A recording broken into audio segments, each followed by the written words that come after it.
ठीक है, 1 मिनट चालू करते हैं ना हम लोग।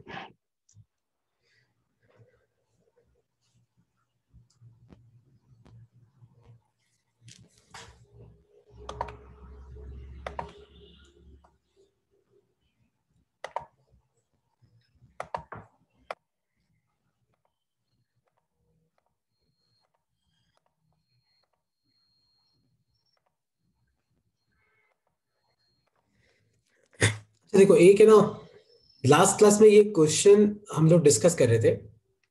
देखो, ये क्वेश्चन मुझे किसने भेजा था? आई थिंक है तो आपने भेजा था। तो देखो, क्वेश्चन ये था, the focal length of the objective and the eye lens. तो मतलब आपको एफ नॉट दे रखा है। देखो, तुम्हें एक एक स्टेप करे करना पड़ेगा। तो ऑब्जेक्टिव का कितना है? ऑब्जेक्टिव का फोकल लेंथ है आपका 1 सेंटीमीटर, और आईपीस का फोकल लेंथ आपका 5 centimetre. If the magnifying power for the relaxed eye, relaxed eye का मतलब है इमेज कहां पे बन रही है? इन्फिनिटी पे। तो मैग्निफिकेशन कितना दे रखा है आपको? 45। तो आपको पूछा है कि लेंथ ऑफ द ट्यूब कितनी होगी। तो आपको क्या पूछा है? आपको ये पूछा है कि इस ट्यूब की लेंथ कितनी होगी। देखो, एक चीज समझना तुम लोग, एक चीज ध्यान से समझना, अपनी एनसीईआरटी बुक में गलत दे रखा है। अपनी एनसीईआरटी बुक में लेंथ ऑफ ट्यूब का मतलब होता है कि एफ नॉट से लेके इस जगह की दूरी कितनी है। लेकिन रियलिटी में लेंथ ऑफ ट्यूब क्या होती है? आईपीस से लेके ऑब्जेक्टिव की दूरी कितनी है। तो अगर तुम अपने एनसीईआरटी बुक का कोई आंसर कर रहे हो, तो आप क्या आंसर करना कि लेंथ ऑफ ट्यूब क्या होती है? लेंथ ऑफ ट्यूब क्या होती है? लेंथ ऑफ ट्यूब का मतलब है कि पहले लेंस का जो फोकस है और दूसरे का जो फोकस है, इनके बीच की दूरी क्या है। लेकिन रियलिटी में ये कौन सी दूरी होती है? ऑब्जेक्टिव और आईपीस की दूरी। मतलब ये आपका ऑब्जेक्टिव होगा, आपका आईपीस होगा। तो अब तुम ध्यान से देखना, मैंने परसों तुम्हें बताया था कि अगर दो लेंस सीरीज में हो तो मैग्निफिकेशन क्या होता है? Magnification due to objective into magnification due to eyepiece. और अगर आपको इमेज इंफिनिटी पे चाहिए, देखो मैग्निफिकेशन ड्यू टू ऑब्जेक्टिव, तो टोटल मैग्निफिकेशन कितना दे रखा है? 45, है ना? If the magnifying power for the eye is 45, M not अपने को नहीं पता है, और इस आईपीस के कारण इमेज कहां पे बन रही है? इंफिनिटी पे। मतलब इसका मैग्निफिकेशन कितना होगा? D by F E. तो डी तो आपका कितना है? तो 45 इक्वल टू एम नॉट, और डी कितना है आपका? 25, एफ ई कितना है? 5। 5 5 25, 5 9 जा 45। तो आपका मैग्निफिकेशन ड्यू टू ऑब्जेक्टिव कितना आया? 9। तो अब तुम ध्यान से देखना, इस क्वेश्चन के हिसाब से देखो, इस क्वेश्चन के हिसाब से इमेज कहां पे बननी चाहिए? इंफिनिटी पे। मतलब ये जो ऑब्जेक्ट है ये इस लेंस के फोकस पे होना चाहिए। मतलब ये डिस्टेंस तो कितनी है? 5 सेंटीमीटर। तो मुझे ये डिस्टेंस निकालनी, कैसे निकालेंगे? देखो, तो मैग्निफिकेशन ड्यू टू ऑब्जेक्टिव कितना है? 9। और मैग्निफिकेशन ड्यू टू ऑब्जेक्टिव क्या होगा? V not by U not equal to 9। तो एक तो वी नॉट यू नॉट में रिलेशन यहां से निकल जाएगा, पर एक क्या करना, आप लेंस फॉर्मूला यूज करना, 1/v minus 1/u equal to 1/f। तो तुम्हें क्या मिल जाएगा? ये डिस्टेंस मिल जाएगी। फिर इन दोनों को ऐड कर लेना, तुम्हारा आंसर आ जाएगा। इस तरीके से करना है इस क्वेश्चन को। हेतल, आपको समझ में आया कैसे करना है क्वेश्चन की नहीं समझ में आया? इन क्वेश्चंस को करने का ये तरीका होता है। इसमें कुछ डाउट है तो पूछो। सर एक बार वापस एक्सप्लेन कर दोगे प्लीज? वापस करता हूँ, देखो वापस करता हूँ, कोई दिक्कत की बात नहीं है। देखो, क्वेश्चन ये था कि आपके पास कंपाउंड माइक्रोस्कोप में एक होता है ऑब्जेक्टिव लेंस, एक होता है आईपीस। तो क्वेश्चन ये था कि मुझे टोटल मैग्निफिकेशन चाहिए 45। टोटल मैग्निफिकेशन मतलब magnification due to objective into magnification due to eyepiece कितना होता है? 45। लेकिन क्वेश्चन में दे रखा है कि फाइनल इमेज कहां पे बन रही है? क्वेश्चन में दे रखा है कि फाइनल इमेज इंफिनिटी पे बन रही है। और फाइनल इमेज कौन बनाता है? आईपीस। और किसी भी लेंस के कारण अगर इमेज इंफिनिटी पे होती है ना, तो उसका मैग्निफिकेशन होता है डी बाय एफ। तो M not into D by F कितना हो जाएगा? 45। डी याद रखना, डी की वैल्यू होती है 25, फोकल लेंथ ऑफ आईपी से 5 इक्वल टू 40। तो 5 5 जा क्या? 5 नहीं जा। तो मैग्निफिकेशन ड्यू टू ऑब्जेक्टिव कितना आ गया? 9। और ये ऑब्जेक्टिव लेंस है। मान लो इससे यू नॉट दूरी पे ऑब्जेक्ट था, और इसकी इमेज मान लो बनी यहां पे, इस जगह, मान लो वी नॉट दूरी पे। तो देखो, मैग्निफिकेशन ड्यू टू ऑब्जेक्टिव 9 है, तो एम क्या होता है? वी बाय यू, वो आपको 9 दे रखा है। तो वी नॉट क्या हो जाएगा? 9 यू नॉट। उसके बाद इस लेंस के लिए आप लेंस फॉर्मूला लगाओ, 1/v not minus 1/u0 equal to 1/f। तो यहाँ पे v0 की जगह पुट कर दो, f अपने पास है 1 सेंटीमीटर, तो यहां से आपको क्या मिल जाएगा v0, और लेंथ ऑफ ट्यूब क्या होगी v0 तो ये और 5 सेंटीमीटर ये, तो आंसर क्या आएगा v0 + 5। इस तरीके से करते हैं इस क्वेश्चन को। अब भी डाउट है तो पूछो। है तो आपको समझ में आया कि नहीं समझ में आया बेटा? आपको नहीं समझ में आया तो पूछ लो, आपने ही पूछा था शायद ये क्वेश्चन ना। ओके, तो नेक्स्ट टॉपिक लिखो अपनी कॉपी में, ये कंपाउंड माइक्रोस्कोप। देखो कंपाउंड माइक्रोस्कोप में ऐसा है, तुम्हें रे डायग्राम याद रखना है। रे डायग्राम बनने के बाद तो क्वेश्चन डेरिवेशन 2 लाइन की है। तो टॉपिक लिखो अपनी कॉपी में, मैग्निफिकेशन, लिखो अपनी कॉपी में magnification due to compound microscope, magnification due to compound microscope when image is formed at near point, when image is formed at near point। जब आपकी इमेज कहां पे बन रही है, आपकी इमेज बन रही है नियर पॉइंट पे। तो अब तुम एक चीज सब ध्यान से सुनना, देखो ऑब्जेक्टिव लेंस से कितनी दूरी पे ऑब्जेक्ट पड़ा है u0, और ऑब्जेक्टिव लेंस से कारण इमेज कहां पे बन रही है v0 पे। तो आप मुझे बताओ मैग्निफिकेशन ड्यू टू ऑब्जेक्टिव कितना होगा v0/u0। तो आपका एक चीज तो यहां पे खत्म हो गया कि मैग्निफिकेशन ड्यू टू ऑब्जेक्टिव कितना है v0/u0। और मैंने तुम्हें अभी बोला, याद है जब मैंने माइक्रोस्कोप चालू किया था, किसी भी लेंस के कारण अगर इमेज नियर पॉइंट पे होती है तो मैग्निफिकेशन होता है 1 + d/f। तो अपने इस केस में आपको डायग्राम बनाना है, आपका नेट मैग्निफिकेशन कितना आएगा m0 × me। तो ये कितना आ जाएगा v0/u0, और ब्रैकेट में क्या आ जाएगा 1 + d/fe। लिख लो अपनी कॉपी में, इसको लिख लो, इसको सिंपल, कुछ नहीं करना है। देखो पहला ऑब्जेक्टिव लेंस है, ऑब्जेक्टिव लेंस से u0 दूरी पे ऑब्जेक्ट है, तो एक लाइट तो अपन पैरेलल ले गए, पैरेलल और फोकस, ठीक है, एक लाइट ऐसे आई, एक लाइट ऐसे आई, तो आपकी इमेज कहां पे बनी यहां पे। तो मान लो कि ये दूरी है आपकी v0 और आपका ऑब्जेक्ट किस पे पड़ा था u0 पे, तो इसका मैग्निफिकेशन कितना होगा v/u। 10th क्लास में भी आता है फॉर्मूला।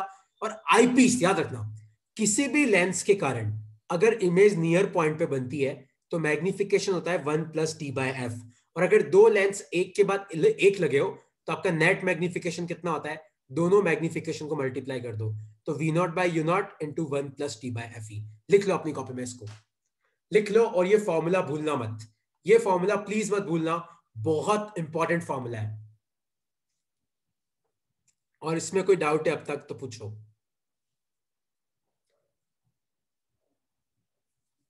ठीक है,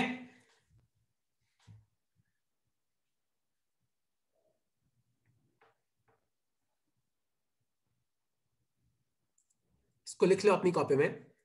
और ना याद है लास्ट एक मैग्निफिकेशन का एक और फॉर्मूला है यहाँ पे, याद है मैंने लास्ट क्लास में भी डिराइव कराया था, ऑब्जेक्टिव का मैग्निफिकेशन अपन L/f0 भी लिख सकते हैं। तुम चेक करना L/f0 कैसे आया था, याद है मैंने एक वर्टिकली अपोजिट एंगल बनाया था, और ये डिस्टेंस मैंने कहा था ये डिस्टेंस L होगी, लेंथ ऑफ ट्यूब। पर वही है, आप ये वाला फॉर्मूला याद रखना, और अपनी एनसीईआरटी में दे रखा है ये वाला फॉर्मूला L/f0 × 1 + d/f। ये फॉर्मूला गलत है, मुझे पता है गलत है, लेकिन मैं कुछ नहीं कर सकता, कि नीचे वाला फॉर्मूला तुम्हारी एनसीईआरटी के हिसाब से है। तो L/f0 × 1 + d/fe, तो ये दोनों फॉर्मूले याद रखना है ना, इनको लिख लो अपनी कॉपी में। और फिर एक दो इंपॉर्टेंट चीजें, फिर आपका माइक्रोस्कोप खत्म हो रहा है, इसको लिख लो। इसका कोई बहुत लंबा डेरिवेशन नहीं है, छोटा सा डेरिवेशन है, बस ये फॉर्मूला याद रखना v0/u0 × 1 + d/fe। यही इंपॉर्टेंट फॉर्मूला है, नीचे वाला तो अपनी बुक में दे रखा है कि मैग्निफिकेशन ऑफ ऑब्जेक्टिव को आप L/f0 भी लिख सकते हो, तो L/f0 × 1 + d/fe।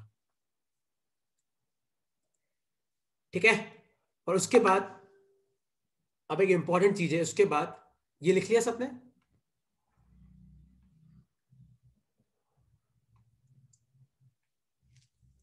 ठीक है, अगर तुमने ये लिख लिया हो, वैसे भी ये मैं तुम्हें भेज दूंगा, अगर तुमने लिख लिया हो तो अब एक इंपॉर्टेंट चीज याद रखना जो एमसीक्यूज में पूछी जाती है।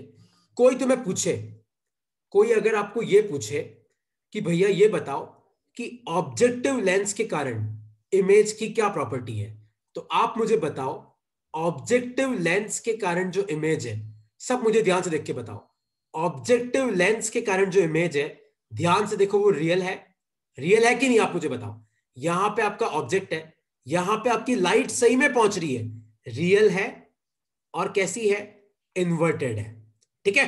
पर आप मुझे बताओ कि आईपीस के कारण जो फाइनल इमेज है, आप मुझे बताओ तो आईपीस के कारण जो इमेज बनी आपकी, देखो यहां पे, क्या यहां पे लाइट सही में पहुंच रही है? नहीं। तो ये आपकी कौन सी है? ये आपकी वर्चुअल इमेज है। ये आपकी कैसी है? वर्चुअल इमेज है।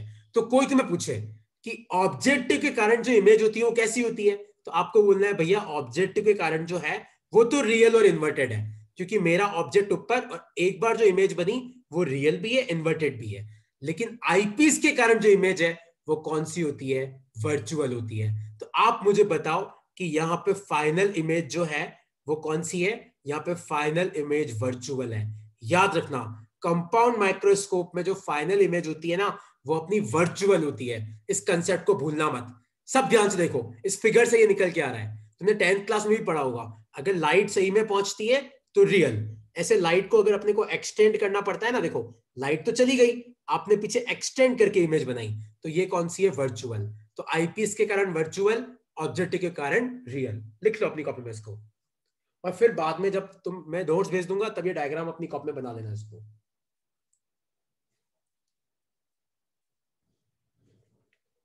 ठीक है, किसी को इसमें कुछ पूछना है तो पूछ सकते हो, नहीं तो फिर मैं नेक्स्ट टॉपिक पे आ रहा हूं। और हाँ याद रखना, चाहे ऑब्जेक्टिव लेंस हो चाहे आई लेंस हो, दोनों का फोकल लेंथ कम होना चाहिए, है ना। कोई तुम्हें पूछे कि ऑब्जेक्टिव लेंस और आई लेंस दोनों का फोकल लेंथ कम होना चाहिए, लेकिन आईपीस का फोकल लेंथ ज्यादा रखना। अगर मान लो एग्जाम में मैं तुम्हें दो लेंस दे दूं, बोलूं कि एक लेंस का फोकल लेंथ 2 सेंटीमीटर है, एक का 4 सेंटीमीटर है, और पूछूं कि बताओ किसको आई लेंस के लिए यूज करोगे, तो आपको बोलना है जिसका फोकल लेंथ ज्यादा है। किसको ऑब्जेक्टिव के लिए यूज करोगे? जिसका फोकल लेंथ क्या है? जिसका फोकल लेंथ कम है। ये कंसेप्ट याद रखना। और याद रखना, ऑब्जेक्टिव का एपर्चर छोटा होता है, आईपीस का एपर्चर क्या होता है? बड़ा होता है। ये याद रखना। वैसे ये मैंने जब माइक्रोस्कोप चालू किया था तभी तुम्हें लिखवा दी थी, अगर नहीं हो तो वो नोट्स में तुम्हें भेज दूंगा, वैसे मैंने तुम्हें भेज रखे हैं, ठीक है। इसके साथ तुम्हारा माइक्रोस्कोप खत्म होता है। अब मैं आ रहा हूं टेलीस्कोप के। किसी को कुछ पूछना है तो पूछो।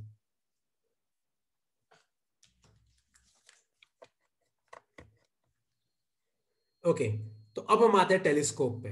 तो लिखो अपनी कॉपी में, बहुत छोटा सा एक लाइन का डेरिवेशन टेलीस्कोप का, सब ध्यान से समझना। लिखो अपनी कॉपी में एस्ट्रोनॉमिकल टेलीस्कोप। टॉपिक लिखो अपनी कॉपी में एस्ट्रोनॉमिकल टेलीस्कोप। और सबको पता है टेलीस्कोप क्या यूज आता है। देखो, an astronomical telescope is an instrument used to see heavenly objects like star, planet, etcetera. ठीक है, the image of such a object form by the telescope. तो देखो, अब तुम सब इस डायग्राम को ध्यान से देखो, सब लोग। तो यहां पे आपकी इंफिनिटी से लाइट आ रही है, सबको दिख रही है? देखो ध्यान से देखो, आपकी इंफिनिटी से क्या आ रही है? लाइट आ रही है, क्योंकि स्टार्स और प्लैनेट आपसे बहुत दूर होते हैं। और ये वाला एंगल आपका क्या दे रखा है? ये वाला एंगल आपको दे रखा है अल्फा, ठीक है। और ये अल्फा है, तो वर्टिकली अपोजिट एंगल ये भी क्या हो जाएगा? आपका अल्फा। पर एक बार आपकी इमेज बनी यहां पे, एक बार आपकी इमेज कहां पे बनी? यहां पे, एच हाइट पे। और ऑब्जेक्टिव के कारण जो इमेज है, ध्यान से देखो, आईपीस के लिए वो ऑब्जेक्ट होगा और आपकी फाइनल इमेज इस तरीके से बनेगी। तो एक चीज याद रखना यहां पे, सब ध्यान से सुनना। लिखो अपनी कॉपी में, जो ऑब्जेक्टिव लेंस होता है, लिखो the objective lens and eyepiece lens of astronomical telescope both are convex. तो आपका ऑब्जेक्टिव लेंस भी कॉन्वेक्स होता है और आपका आईपीस भी कौन सा होता है? आपका आईपीस मतलब जो आपकी आंखों के पास है, ऑब्जेक्टिव मतलब जो ऑब्जेक्टिव के पास है। दोनों क्या होंगे? आपके कॉन्वेक्स लेंस होंगे, ठीक है। Both objective and eyepiece are convex lens. एक लाइन तो ये। दूसरी लिखना, the aperture of objective is more than aperture of eyepiece. तो ऑब्जेक्टिव का जो एपर्चर है, एपर्चर मतलब लेंस कितना बड़ा है साइज में, the aperture of objective lens is more than aperture of eyepiece. तो यहां पे किसका एपर्चर ज्यादा ज्यादा होता है? ऑब्जेक्टिव का। किसका एपर्चर कम होता है? आईपीस का। क्यों? तो लिखो अपनी कॉपी में, the aperture of objective is more, the aperture of objective lens is more so that it can collect more light. देखो, जितना बड़ा लेंस होगा आपका लेंस उतनी ज्यादा लाइट कलेक्ट कर सकता है। The aperture of objective lens is more so that it can collect more light. तो जितना ज्यादा आपका लेंस बड़ा होगा उतनी लाइट ज्यादा कलेक्ट करेगा, और जितनी लाइट कलेक्ट करेगा आपकी इमेज उतनी अच्छी बनेगी। सोचो अगर आपको एक तारा देखना है और वहां से आप थोड़ी सी लाइट कलेक्ट करोगे तो तारा आपको डिम दिखेगा। जितनी ज्यादा लाइट आप कलेक्ट करोगे ना उतना आपको ब्राइट तारा दिखेगा। तो कोई तुम्हें पूछे कि ऑब्जेक्टिव लेंस की साइज ज्यादा क्यों होती है, तो क्या लिखना है आपको, because light gathering power will increase. और एक और लिखना मोर एपर्चर में, एक और लिखना resolving power will increase. Resolving power will increase, आपकी लेंस की रिजॉल्विंग पावर बढ़ जाती है। तो अगर आपके लेंस का एपर्चर ज्यादा होता है तो लेंस की रिजॉल्विंग पावर क्या कर जाती है, बढ़ जाती है। लिख लो अपनी कॉपी में। तो अब तक याद रखना, अब तक मैंने क्या पढ़ाया, एस्ट्रोनॉमिकल टेलीस्कोप में दो कॉन्वेक्स लेंस होते हैं जिसमें ऑब्जेक्टिव का एपर्चर ज्यादा होता है, आईपीस का एपर्चर कम होता है। ऑब्जेक्टिव का एपर्चर ज्यादा क्यों होता है, ताकि वो ज्यादा लाइट कलेक्ट कर पाएगा। ज्यादा लाइट कलेक्ट कर पाएगा तो आपकी इमेज ब्राइट बनेगी और आपकी रिजॉल्विंग पावर भी बढ़ जाएगी। ठीक है, लिख लो इसको अपनी कॉपी में। रिजॉल्विंग पावर टीशा आएगा, वेव ऑप्टिक्स में आएगा, एक्चुअली वेव ऑप्टिक्स में आता है। रिजॉल्विंग पावर का मतलब है कि अगर दो तारे पास पास है फिर भी अपने आंखों को अलग अलग दिखेंगे कि नहीं दिखेंगे, क्योंकि तारे तो बहुत दूर दूर होते हैं और अगर मान ले दो तारे पास पास है तो वो अपने को एक भी दिख सकते हैं। तो रिजॉल्विंग पावर का मतलब है कि आपका टेलीस्कोप उनको अलग दिखा पाएगा कि नहीं दिखा पाएगा। ठीक है, तो अब तक याद रखना, एस्ट्रोनॉमिकल टेलीस्कोप में दो लेंस होते हैं, दोनों कॉन्वेक्स, किसका एपर्चर ज्यादा, ऑब्जेक्टिव का, किसका कम, आईपीस का। ठीक है, अब हम इसका मैग्निफिकेशन डिराइव करते हैं, एक लाइन का है, सब लिखो अपनी कॉपी में, टॉपिक लिखो अपनी कॉपी में। एक सेकंड ना, मैं इसको क्रॉप कर रहा हूं, तब तक लिखो अपनी कॉपी में। Magnification due to astronomical telescope, magnification due to astronomical telescope when image is formed at infinity. Magnification due to astronomical telescope when image is formed at infinity. Image कहां पे बन रही है, when image is formed at infinity, और इसको अपन बोलते हैं relaxed आई। तो अगर आपकी आंखें आराम कर रही है तो उसको बोलते हैं हम इमेज कहां पे बनी, इंफिनिटी पे। ठीक है, अब सुनना मैग्निफिकेशन कैसे निकालेंगे, सब ध्यान से देखो। आपका टेलीस्कोप चालू कहां से हो रहा है, यहां से। तो अगर टेलीस्कोप ना होता तो आपकी आंखों पे क्या एंगल बनता, अल्फा। लेकिन टेलीस्कोप है तो आपकी आंखों पे क्या एंगल बन रहा है, बीटा। तो एक लाइट यहां से भी निकालो ऐसे, इस तरीके से, और आपका ये वाला एंगल भी कितना है, बीटा। अब तुम सब ध्यान से देखना, देखो ये एफ नॉट है, मतलब ये डिस्टेंस क्या है, एफ नॉट। और ध्यान से देखो तो टेन अल्फा किसके बराबर होगा, परपेंडिकुलर कितना है, एच, बेस कितना है, एफ नॉट। ध्यान से सब इस ट्राइंगल को देखो, इस राइट एंगल ट्राइंगल को सब ध्यान से देखो। तो टेन थीटा क्या होता है, परपेंडिकुलर कितना है, एच, बेस कितना है, एफ नॉट। क्योंकि अगर लाइट पैरेलल आती है तो आपकी इमेज कहां पे बनती है, फोकस पे। तो ये हो जाएगा आपका एफ नॉट। तो आपका अल्फा कितना आ जाएगा, एच अपॉन एफ नॉट। उसी तरीके से अब सब टेन बीटा लिखो, सब टेन बीटा लिखो। देखो इस ट्राइंगल को देखो, इस ट्राइंगल को। तो आपकी फाइनल इमेज कहां बन रही है, इंफिनिटी पे। मतलब ये जो ऑब्जेक्ट है वो इस लेंस के कहां पे पड़ा हुआ है, फोकस पे। तो टेन बीटा क्या हो जाएगा, परपेंडिकुलर तो एच ही है, और ये क्या आ जाएगा, एफ ई। तो इसको अपन क्या लिख सकते हैं, बीटा। और तुम्हें याद हो तो तुम्हें मैग्निफिकेशन पढ़ाया था मैंने, एंगुलर। कौन सा एंगल ऊपर आता है जब आपने टेलीस्कोप यूज किया, कौन सा एंगल नीचे आता है जब आपने टेलीस्कोप यूज नहीं किया। ऊपर कौन सा एंगल आता है, angle subtended at I when optical instrument is used. और नीचे कौन सा एंगल आता है जब आपने यूज नहीं किया। तो आपका बीटा कितना है, एच अपॉन एफ ई, और आपका अल्फा कितना है, H upon F not. H से एच गया तो ये कितना आएगा, F not upon F E, और आगे माइनस लगा दो क्योंकि आपकी फाइनल इमेज इन्वर्टेड बन रही है। तो आपका मैग्निफिकेशन कितना आएगा, minus F not upon F E. लिखो, सिंपल सा है, कुछ नहीं करना है आपको, ऑब्जेक्टिव बनाना है, आईपीस बनाना है। ऑब्जेक्टिव का एपर्चर ज्यादा, आईपीस का एपर्चर कम। ऐसे इंफिनिटी से लाइट लेके आना और आपकी इमेज कहां पे बनेगी, यहां पे, इसके फोकस पे, है ना। पॉइंट नहीं बनेगा क्योंकि यहाँ पे लाइट पैरेलल नहीं आ रही है, इस तरीके से आ रही है ना, तो यहाँ पे नीचे की तरफ बनाना। तो ये टेन अल्फा कितना आ जाएगा, एच अपॉन एफ नॉट। तो अल्फा कितना आया, मैंने क्या बोला, अगर एंगल छोटे होते हैं तो टेन अल्फा को अल्फा ले लो, साइन अल्फा को अल्फा ले लो। और टेन बीटा कितना आ जाएगा, एच अपॉन एफ ई। और ये एंगुलर मैग्निफिकेशन कितना आया, बीटा अपॉन अल्फा। तो बीटा की वैल्यू पुट करी, अल्फा की वैल्यू पुट करी, माइनस क्यों लगाया, क्योंकि इन्वर्टेड इमेज है। इसको लिख लो अपनी कॉपी में, इसको लिख लो अपनी कॉपी में। तो ऊपर कौन सा फोकल लेंथ आएगा, ऑब्जेक्टिव का, नीचे कौन सा फोकल लेंथ आएगा, आईपीस का। लिख लो इसको अपनी कॉपी में।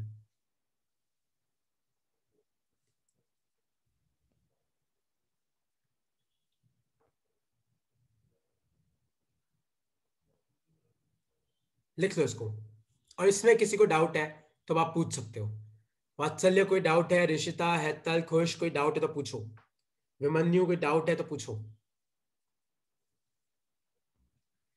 बहुत बहुत सिंपल डेरिवेशन है, कुछ हाई फाई नहीं है इसमें। दो एंगल बनाने और दोनों का रेशो लेना है, ठीक है। और याद रखना ये वाला फॉर्मूला कब यूज करना है, जब इमेज कहां पे बन रही है, इन्फिनिटी पे।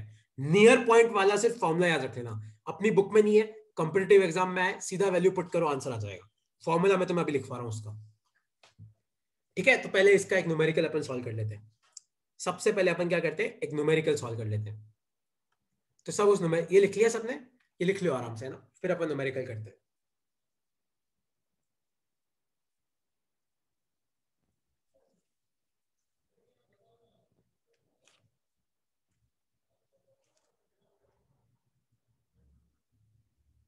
ठीक है, तो एक न्यूमेरिकल अब मैं करा रहा हूं तुम्हें, तो लिखो अपनी कॉपी में, क्वेश्चन लिखो अपनी कॉपी में। पहले सब देख लो अगर तुम्हें डाउट है तो, क्योंकि ये तो मैं तुम्हें भेज दूंगा और तुम्हें अपनी बुक में भी मिल जाएगा, ये कोई दिक्कत की बात नहीं है। डायग्राम मैंने बुक से ही लिया है, कहीं और से नहीं लिया है। बस ये वाला एंगल बुक में बीटा नहीं दे रखा है, याद रखना ये वाला एंगल बीटा है।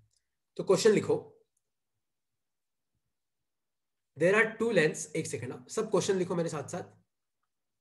To convex lens, two convex lens of focal length 10 centimetre और उसका एपर्चर कितना है 20 सेंटीमीटर, और दूसरा है जिसका फोकल लेंथ है 5 सेंटीमीटर और एपर्चर कितना है 10 centimetre, are used to make astronomical telescope. इन दोनों को यूज करके मैंने क्या बनाया, एक एस्ट्रोनॉमिकल टेलीस्कोप बनाया।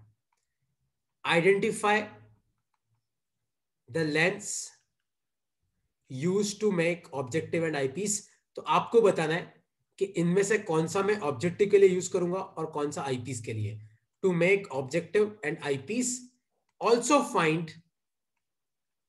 Find magnification when image is formed at infinity, when image is formed at infinity। करो सब लोग, ट्राई करो क्या आएगा इसका आंसर। तो पहले आप मुझे बताना, मान लो कि ये पहला लेंस है, ये दूसरा लेंस है, तो आप सोच के बताना कि एक का फोकल लेंथ 10, एक का फोकल लेंथ 5, पहले का एपर्चर 20, दूसरा का एपर्चर 10। तो आप मुझे बताना कि इनमें से कौन सा तो मैं ऑब्जेक्टिव के लिए यूज करूंगा, कौन सा आईपीस के लिए यूज करूंगा, एक तो वो बताना है। और फिर आपको एम निकालना है कब, जब इमेज कहां पे बनी, इंफिनिटी पे। ट्राई करो सब, क्या आएगा इसका आंसर, सोचो क्या आएगा इसका आंसर सब।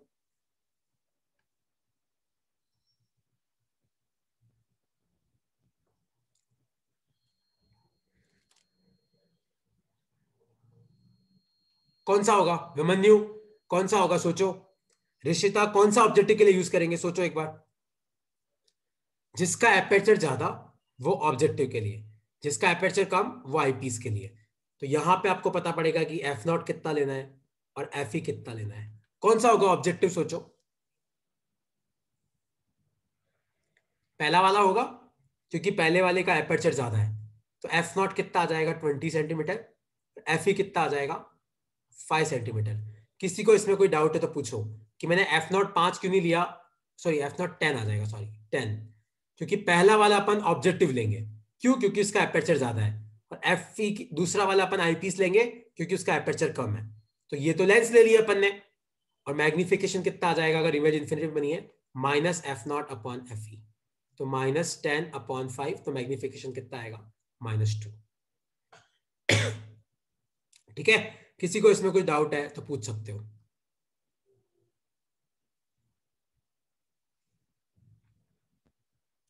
कामाक्षी क्लियर हुआ, ऋषिता, हैतल क्लियर हुआ, खुश भाई डाउट है तो पूछो। ओके, कोई डाउट नहीं है तो मैं आगे बढ़ता हूं। डाउट है तो हेलो बोलो तो सही, डाउट है कि नहीं। क्लियर है, ओके। अच्छा क्लियर है तो बस एक वो दूसरा फॉर्मूला लिख लो, वो उसका डेरिवेशन में नहीं पढ़ते हैं, अपने को पता है, अपने को अगर एग्जाम में आ गया तो कैसे यूज करना है। ये देखो, ये दूसरा, ये बस फॉर्मूला लिख लेना अपनी कॉपी में, नोट्स भेजूंगा ना, ये देखो। तो अगर डी पे बनती है तो ये वाला formula, minus F not by F E 1 plus F E by D. और इन्फिनिटी पे बनती है तो देखो ये फॉर्मूला तो अपन ने अभी डिराइव किया। और नेगेटिव साइन क्या इंडिकेट करता है कि फाइनल इमेज क्या है, इन्वर्टेड, है ना। आपका ऑब्जेक्ट ऊपर है, आपकी फाइनल इमेज नीचे की तरफ बनेगी। तो बस ये वाला फॉर्मूला याद रखना, minus F not by F E 1 plus F E by D. और एफ नॉट और एफ ई कैसे आइडेंटिफाई करते हैं मैंने तुम्हें अभी बताया, जिसका एपर्चर ज्यादा है उसका फोकस वो ऑब्जेक्टिव, जिसका एपर्चर कम है वो क्या है तुम्हारा आईपीस।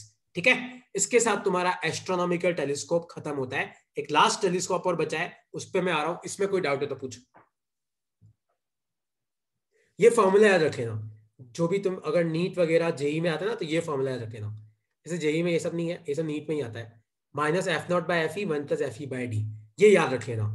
कंपाउंड माइक्रोस्कोप में अपन ने दोनों देखे, लेकिन टेलीस्कोप में अपनी बुक में खाली एक ही है, दूसरा अगर तुम्हें याद रखना है तो याद रख लेना। ठीक है, अब मैं आ रहा हूं एक लास्ट टॉपिक इस चैप्टर का, वो है तुम्हारा रिफ्लेक्टिंग टेलीस्कोप्स। कौन से टेलीस्कोप? Reflecting telescopes.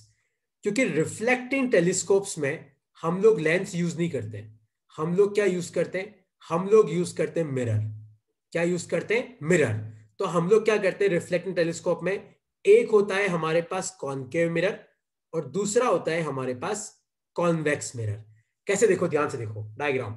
देखो ये आपके पास एक कॉनकेव मिरर है, देखो मैं रेड कलर की लाइन बना रहा हूं, देख रहा है सबको? तो मान लो कि ये इन्फिनिटी से लाइट आई, इस पे गिरी, और लाइट कहां जा रही है? इस तरीके से फोकस पे, लेकिन फिर मैंने यहां पे क्या रखा? एक कॉन्वेक्स मिरर, और आपकी इस तरीके से लाइट यहां पे पहुंची, यहां पे आईपीस है। तो ये आपका एक रिफ्लेक्टिंग टेलीस्कोप है। तो रिफ्लेक्टिंग टेलीस्कोप में क्या होता है? एक कॉनकेव मिरर होता है, एक कॉन्वेक्स मिरर होता है। तो पहले तो हम क्या करते हैं, पहले हम क्या करते हैं, ध्यान से देखना, वापस बना रहा हूं। तो हम क्या करते हैं, हम ऐसे एक कॉनकेव मिरर यूज करते हैं। तो आपकी लाइट आई इन्फिनिटी से, नीचे भी लाइट आई इन्फिनिटी से, और पैरेलल है तो ये कहां जाती है? ये जाती है फोकस की तरफ। लेकिन हम क्या करते हैं, यहीं पे कॉन्वेक्स मिरर रख देते हैं, तो लाइट रिफ्लेक्ट होती है, आपकी इमेज कहां पे बनती है? यहां पे बनती है। और अगर इसको आप एक्सटेंड करोगे तो ये कहां पे जाएगी? फोकस की तरफ जाएगी। तो याद रखना, पहले इसमें कौन सा होता है? कॉनकेव, और अंदर की तरफ कौन सा होता है? कॉन्वेक्स। ठीक है, अब जब मेरे पास एस्ट्रोनॉमिकल टेलीस्कोप था तो मुझे इस टेलीस्कोप की जरूरत क्या पड़ी? तो वो मैं नेक्स्ट स्लाइड में डिस्कस कर रहा हूं, पहले इस डायग्राम को अपनी कॉपी में बना लो। तो लिखो अपनी कॉपी में, reflecting telescopes consist of two mirror, concave and convex, concave and convex. और फिर डायग्राम याद रखना। तो पहले आप कॉनकेव बनाना, फिर आप अंदर कॉन्वेक्स बना के लाइट को कहां पे कन्वर्ट कर देना? यहां पे कहीं पे। तो रिफ्लेक्टिंग मिरर में, रिफ्लेक्टिंग टेलीस्कोप में क्या होता है? दो मिरर होते हैं, कॉनकेव और कॉन्वेक्स मिरर। तो पहले कॉनकेव क्या करता है? लाइट को कन्वर्ट करता है, और कॉन्वेक्स क्या करता है? कन्वर्ट करने में और हेल्प करता है। तो इस तरीके से। ठीक है, लेकिन अब रिफ्लेक्टिंग टेलीस्कोप यूज क्यों करते हैं? तो वो देखो, वो मैं नेक्स्ट स्लाइड में आ रहा हूं, सब समझना। देखो, सबसे पहले तो आप लिखना अपनी कॉपी में, लेंस आर वेरी बल्की। आपके लेंस बहुत भारी होते हैं, लेंस आर वेरी बल्की। तुम कभी अपने ना आंखों का लेंस उठाना, तुम्हें लगेगा वो भी थोड़ा बहुत भारी होता है। तो तुम देखो यहां पे तो तुम 2-2, 3-3 मीटर इतने बड़े बड़े लेंस यूज करोगे। So to maintain them, so to maintain them cost is very high. और एक भी स्क्रैच लग गया लेंस पे तो आपका लेंस गया काम से। तो lens are very bulky, so to maintain them cost is very high. और यहां पे पढ़ो, एक और लिखा हुआ है, ये दूसरा पॉइंट लिख लेना। रिफ्लेक्टर मतलब आपका reflecting telescope. Reflectors can be made much larger than refractor. Refractor मतलब वो अपना जो लेंस वाला telescope. Because a mirror can be supported from behind, मतलब अगर मिरर है तो पीछे से आप उसको सपोर्ट दे सकते हो, लेकिन लेंस को कैसे दोगे? क्योंकि लेंस में तो पूरा लेंस चाहिए होता है, क्योंकि लेंस का तो आगे वाला पार्ट भी काम का है, पीछे वाला भी काम का है, वरना लाइट बाहर कैसे निकलेगी? मिरर में तो एक पार्ट से रिफ्लेक्ट होकर अलग हो जाती है।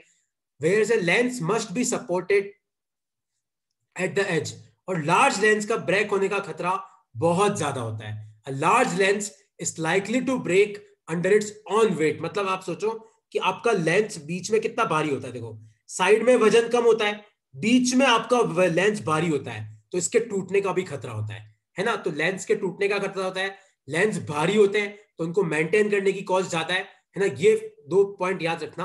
और तीसरा और चौथा, ये दोनों पॉइंट भी बहुत इंपॉर्टेंट है। देखो, reflectors do not suffer from chromatic aberration. देखो होता क्या है, लेंस में जब लाइट जाती है ना तो लाइट के 7 पार्ट हो जाते हैं। तुम्हें याद है जब मैंने डिस्पर्जन पढ़ाया था, तो प्रिज्म में लाइट जाती है तो 7 पार्ट हो जाते हैं, तो लेंस में अगर लाइट जाती है तो उसके 7 पार्ट हो जाते हैं, इसको बोलते हैं क्रोमेटिक एबरेशन। लेकिन मिरर से अगर लाइट टकराएगी तो उसके 7 पार्ट तो नहीं होंगे, तो लिखो अपनी कॉपी में, there is no chromatic aberration in reflecting telescope. There is no chromatic aberration. Chromatic aberration का मतलब है लाइट के 7 पार्ट हो जाना। There is no chromatic aberration in reflecting telescope while there is chromatic aberration in refracting telescope। तो जब refraction होता है तो लाइट के 7 पार्ट हो जाते हैं, तो उसको बोलते हैं क्रोमेटिक एबरेशन। लेकिन जब रिफ्लेक्शन होता है ना, तो वहां पे क्रोमेटिक एबरेशन नहीं होता है। तो आपको 3 पॉइंट याद रखने। कौन से? अभी तक मैंने क्या पढ़ाया? लेंस भारी होते हैं तो मेंटेन करने की कॉस्ट ज्यादा होती है, लेंस अपने ही वजन में टूटने का खतरा होता है, दूसरी दिक्कत वो। तीसरा, लेंस में क्या होता है? क्रोमेटिक एबरेशन, पर मिरर में क्रोमेटिक एबरेशन नहीं होता। अगर किसी मिरर से लाइट टकराई तो वैसे की वैसे आ जाती है, 7 पार्ट नहीं होते। और चौथा लिख लो अपनी कॉपी में, चौथा लिख लो अपनी कॉपी में कि there is less spherical aberration. Spherical aberration का मतलब है, समझा रहा हूं, there is less spherical aberration in mirrors than in lens. Mirror में स्फेरिकल एबरेशन कम होता है, लेंस में स्फेरिकल एबरेशन ज्यादा होता है। क्यों होता है देखो मैं अभी बताता हूं, बस वो लास्ट पॉइंट है इस चैप्टर का, फिर ये चैप्टर खत्म हो जाएगा। तो वापस सुनना, मिरर में स्फेरिकल एबरेशन कम होता है, लेंस में स्फेरिकल एबरेशन ज्यादा होता है। इसका क्या मतलब है, ध्यान से देखना। तो मिरर में क्या होता है, जैसे मान लो कि ये आपकी लाइट है, अगर parallel to the principal axis light आ रही है ना, तो रिफ्लेक्ट होके ये एक पॉइंट पे मिलते हैं। लेकिन लेंस में क्या होता है, अगर पैरेलल लाइट आ रही है ना, तो पॉइंट पे नहीं मिलते हैं, वहां पे एक इतना बड़ा डॉट बन जाता है, और मिरर में छोटा सा डॉट, इसको बोलते हैं स्फेरिकल एबरेशन। तो मिरर में तो क्या होता है, अगर अच्छे से ज्योमेट्री आपने शेप कर रखी है तो आपको पॉइंट मिलेगा, लेकिन लेंस में क्या मिलता है, आपको इतना बड़ा डॉट मिलता है, इसको बोलते हैं स्फेरिकल एबरेशन, है ना। तो कोई तुम्हें पूछे कि भैया आप रिफ्लेक्टिंग टेलीस्कोप क्यों यूज करते हो, अपन रिफ्लेक्टिंग ही यूज करते हैं, पता है आजकल रिफ्रैक्शन यूज करते ही नहीं है। क्यों? एक तो रिफ्लेक्शन वाले में स्फेरिकल एबरेशन कम होता है, क्रोमेटिक एबरेशन होता ही नहीं है, मिरर का वजन कम होता है तो मेंटेन करने की कॉस्ट कम है, और मिरर हल्का होता है तो वो टेंशन भी कम है, लेंस भारी होता है। तो ये आपके टेलीस्कोप है। तो 2 टेलीस्कोप अपन ने पढ़े, रिफ्लेक्टिंग और रिफ्लेक्टिंग। रिफ्लेक्टिंग का एक ही डायग्राम है और रिफ्रैक्टिंग का ये डायग्राम है, ठीक है। और ये आपकी मैग्निफिकेशन है। इसके साथ तुम्हारा रे ऑप्टिक्स खत्म होता है। किसी को आप कुछ पूछना है तो पूछ सकते हो।